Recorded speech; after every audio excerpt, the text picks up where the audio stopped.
Il existe toujours deux manières de voir des vitraux, de l'extérieur et de l'intérieur. De l'extérieur, on voit une masse sombre, souvent sale, où le verre terne et sans forme particulière se mélange avec le plomb.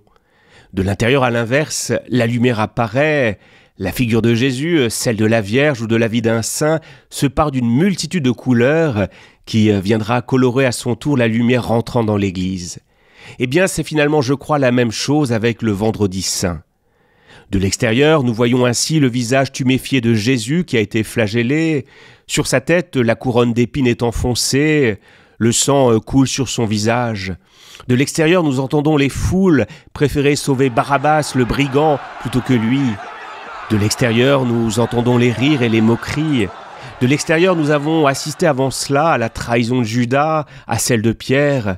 Nous avons vu ensuite les disciples tomber de sommeil à Gethsémani, laissant seul leur maître à un moment où pourtant il avait cruellement besoin d'une présence amicale à ses côtés. De l'extérieur, nous voyons même un Dieu qui semble s'être soudainement absenté pour laisser seul son fils affronter le mal qui se déchaîne contre lui. De l'extérieur, nous voyons enfin le diable se frotter les mains. Moi, je l'imagine jubilant, fier d'avoir réussi sa mission. Il est d'ailleurs encore à l'œuvre, aux côtés de Jésus en croix, en train de lui susurrer à l'oreille « Si tu m'avais écouté, si tu avais utilisé ta force, plus communiqué sur tes miracles, comme je te l'avais dit, tu n'en serais pas là. Et puis regarde tous ces hommes à qui tu as tout donné, tu as vu dans quel état ils t'ont mis, même ceux qui t'étaient proches t'ont abandonné, certains t'ont même vendu pour 30 pièces d'argent, comme un esclave. À leurs yeux, tu ne vaux pas plus. Allez, un petit miracle, descends de ta croix et montre-leur à tous qui tu es vraiment, que ta colère se déchaîne et envoie-les-moi tous en enfer. La porte est grande ouverte, la fournaise est chauffée à blanc, moi je suis prêt à tous les accueillir. D'ailleurs, ils m'appartiennent déjà, après tout ce qu'ils ont fait. Voilà bien la passion vue de l'extérieur, une vraie tragédie obscure, sans espérance, l'amour mis à mort. Mais rentrons maintenant à l'intérieur de l'Église pour voir la même scène, mais sous un angle bien différent. Regardons comment Jésus lui-même la vit, cette passion, comment Dieu la voit et comment nous-mêmes nous pouvons la contempler au travers du regard de Jésus. Comme je l'évoquais mercredi, Dieu en Jésus-Christ vient remplir de sa présence toutes les tragédies humaines. Il accepte ainsi d'être trahi pour rejoindre tous ceux qui sont trahis. Il accepte de subir les moqueries, les violences pour être aux côtés de tous ceux qui sont moqués, de tous ceux qui sont battus. S'il prend ainsi sur lui la souffrance physique, il accepte aussi de porter les souffrances morales. Il éprouve ainsi dans son cœur l'angoisse et même la tentation du doute, celle de la révolte. « Mon Dieu, pourquoi m'as-tu abandonné ?» va-t-il crier. Oui, il descend au plus bas, mais toujours pour être aux côtés de tous les révoltés qui n'ont plus d'espérance, pour faire en sorte que leur révolte ne débouche pas sur la déréliction, ne débouche pas sur la mort. Cette mort, d'ailleurs, Jésus va aussi l'affronter. C'est ce que nous célébrons précisément aujourd'hui. Il le fait là encore pour que désormais, plus personne ne meure seul.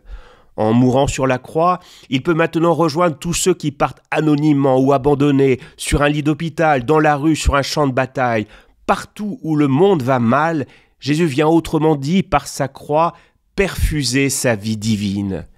Ne voyez-vous pas alors cette lumière percée au travers de la croix, cette lumière qui réchauffe et qui nous redit que désormais, nous ne serons plus jamais seuls ? Sainte Bernadette est sur son lit de souffrance. On a bien essayé de la réconforter, on lui a donné des images pieuses, mais elle n'en veut pas. Elle a son chapelet avec la croix vissée dans sa main, elle le regarde, elle le contemple. « Celui-ci me suffit », dit-elle à ses sœurs, « celui-ci me suffit ». Mais allons encore un peu plus loin pour trouver d'autres couleurs dans ce récit de la Passion.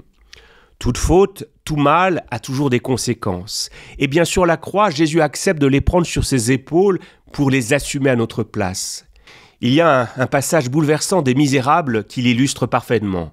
Rappelez-vous, Monseigneur Bienvenu Myriel, évêque de Digne, a accueilli pour la nuit Jean Valjean, tout juste sorti du bagne.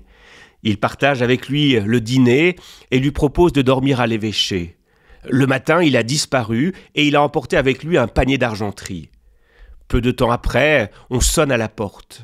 En l'ouvrant, l'évêque découvre Jean Valjean, flanqué de 3 hommes d'armes qui le tiennent au collet. « Vous connaissez ce voleur ?» lui demandent les gendarmes, tenant aussi à la main le panier d'argenterie. Monseigneur Myriel ne les laisse pas parler. « Ah, vous voilà » s'écrie-t-il en regardant Jean Valjean. « Je suis bien aise de vous voir. Eh bien mais, je vous avais aussi donné les chandeliers, qui sont en argent comme le reste, et dont vous pourriez bien avoir 200 francs. Pourquoi ne les avez-vous pas emportés avec les couverts ?» Les gendarmes sont bien sûr interloqués. Pourtant, ce Jean Valjean avait bien une tête de voleur. L'évêque s'approche alors de l'ancien bagnard et lui dit à voix basse « N'oubliez pas, n'oubliez jamais que vous m'avez promis d'employer cet argent à devenir honnête homme. » Jean Valjean, écrit Victor Hugo, qui n'avait aucun souvenir d'avoir rien promis du tout, resta interdit. L'évêque avait appuyé sur ces paroles en les prononçant. Il reprit avec une sorte de solennité « Jean Valjean, mon frère, vous n'appartenez plus au mal, mais au bien. C'est votre âme que je vous achète. Je la retire aux pensées noires et à l'esprit de perdition, et je la donne au bon Dieu. » Fin de citation. Eh bien, voilà précisément ce qui est en train de se jouer sur le bois de la croix, en ce vendredi saint. Jésus nous rachète.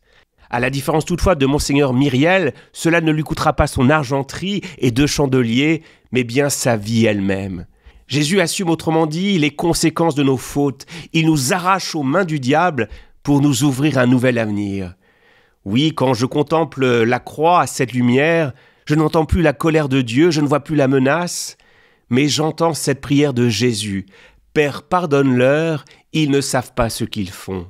Le mal, la trahison n'est plus une fatalité pour moi, un autre chemin est désormais possible. » Regardons pour conclure comment Dieu contemple maintenant cette même croix. Y voit-il notre trahison? Non. Il voit son Fils pleinement Dieu, mais aussi pleinement homme qui nous représente, lui dire « Père, entre tes mains, je remets mon esprit. » Sur la croix, en ce vendredi saint, Jésus porte toute l'humanité sur le bois de la croix. Ce ne sont plus alors nos fautes que Dieu voit, mais notre fidélité que Jésus, notre frère en humanité, offre à notre place. Au cœur du mal, comme je l'évoquais déjà hier, Jésus fait donc exploser cette bombe d'amour qui rouvre le chemin du ciel.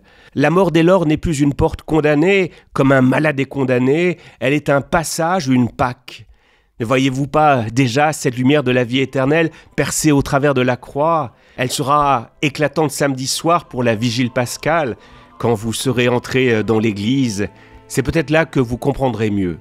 Bonne journée à vous.